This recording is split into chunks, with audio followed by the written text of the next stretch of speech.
all of us to devote our thoughts to a very special person whose passing last year meant a huge loss for humanity. My dear friend, President Shimon Peres. There is hardly any other person who better embodies the spirit of Davos than Shimon. Shimon was a true global statesman who worked tirelessly for peace, exuded optimism, and was always looking to the future.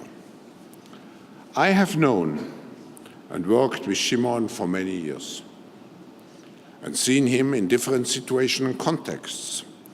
Allow me to share with you a few forum memories of him that I think are emblematic of his larger life and legacy. I vividly remember Shimon as a skillful and committed diplomat and policymaker, as foreign minister and prime minister of Israel in the 1990s.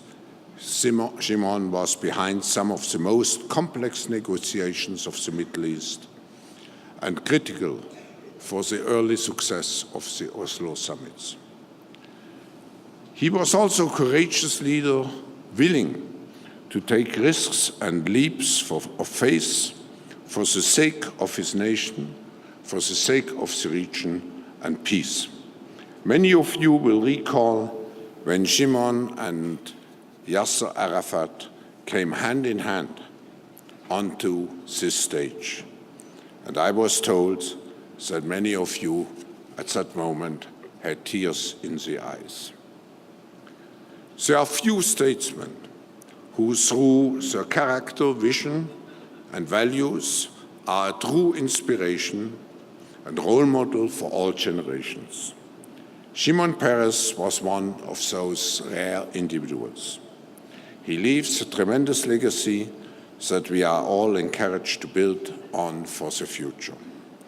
Ladies and gentlemen, now I would like to play a video for you reminding us of key short moments with President Shimon Peres. After that, it will be my pleasure to welcome on the stage the son of President Peres, Chemi Peres, to share some words. I'm 90 years old. I never lost anything by believing or by hoping. Democracy nowadays is not just the right to be equal, but the equal right to be different. Our greatness comes from technology and science, from the human being. The secret in every cell of our brain is maybe greater than the secrets of the moon. We've been there. There is no country anymore in the world that can do anything alone, whether we like it or not. Peace is a little bit like love. You have to close a little bit your eyes in order to get to the wedding. I think the Middle East will be changed finally by young people and women. Together we can make our region more promising, more peaceful. The sooner, the better. I am convinced there will be peace between the Palestinians and us. I don't know how can you manage a crisis. If you can manage, you wouldn't have a crisis. I feel myself as a human being who is quite happy, optimistic. And the greatest thing in life, be honest. Nothing is wiser than be honest. The advice I give you, live as an optimist. I tried it for 90 years, it's not bad. We are grateful to you to have shared with us your conclusions of so many years of exciting life and of optimistic life. Better to create hope than to suggest hopelessness. Let's change the world.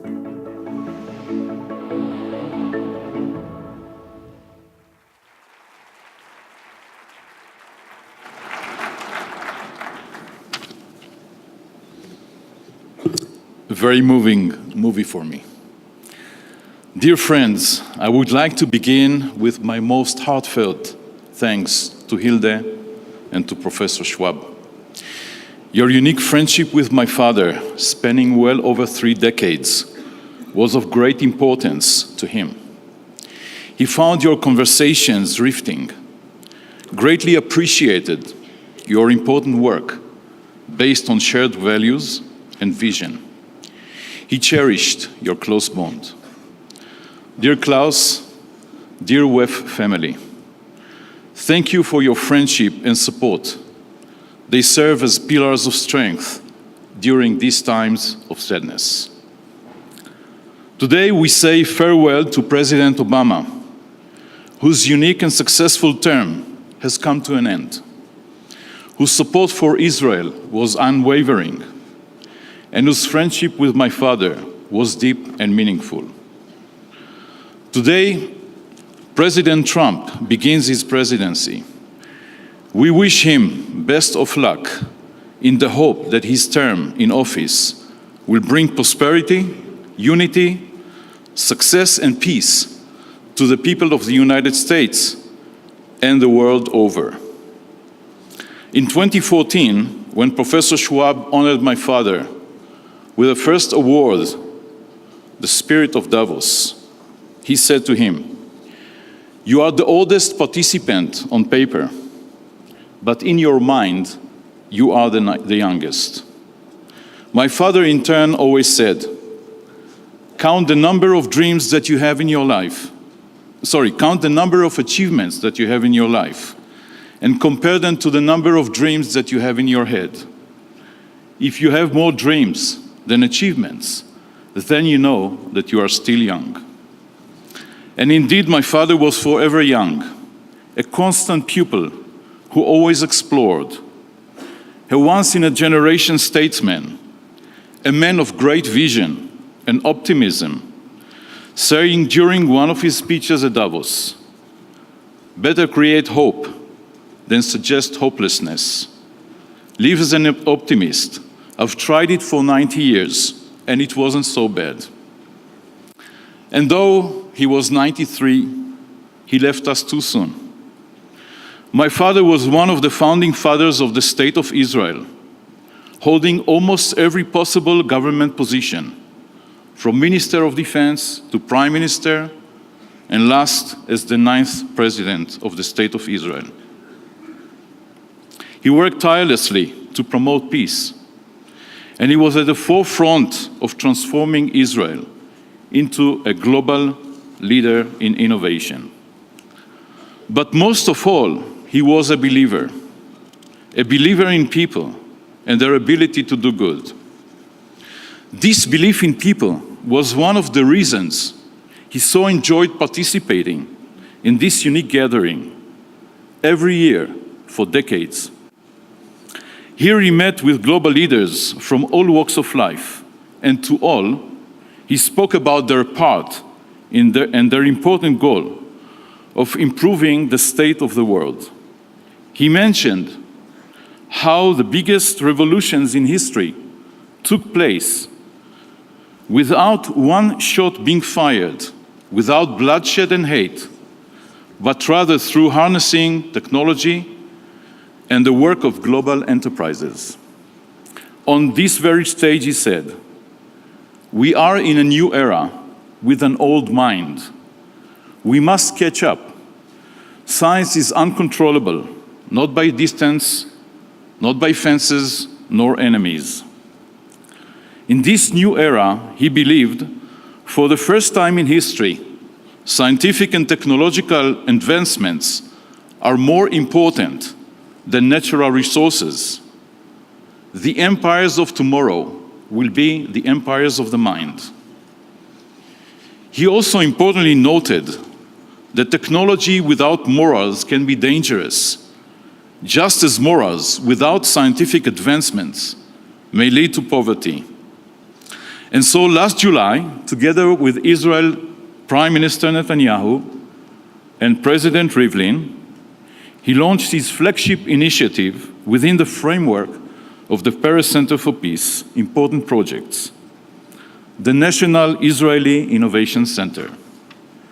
The Israeli Innovation Center will tell the remarkable story of Israel, the innovation nation, highlight the global human impact of its achievements, and explore how to expand the startup nation into the startup region, building bridges of peace and prosperity. World leaders will be invited to learn about Israeli breakthroughs Global companies will be able to connect with the local ecosystem, and youngsters from all backgrounds and religions will be able to reveal the entrepreneur and the peace builder within themselves. According to my father's vision, such innovation centers will be established in multiple locations around the world, with our message of innovation, creativity, optimism, and the pursuit of peace echoing across the globe. I invite you all to partner with us on this meaningful task. My conviction is strong, and I'm privileged to walk in my father's path, carrying on steadfast in the mission to realize his vision and honor his legacy. And I'm grateful to count all of you among our friends and supporters who join us on this important journey. Dear friends, I would like to leave you with a final quote from my dear father. Looking back, he said, I only regret that our dreams were not big enough. Let's look ahead. Let's dream big and make the world peaceful, a better place for all people and for every person. Thank you so much.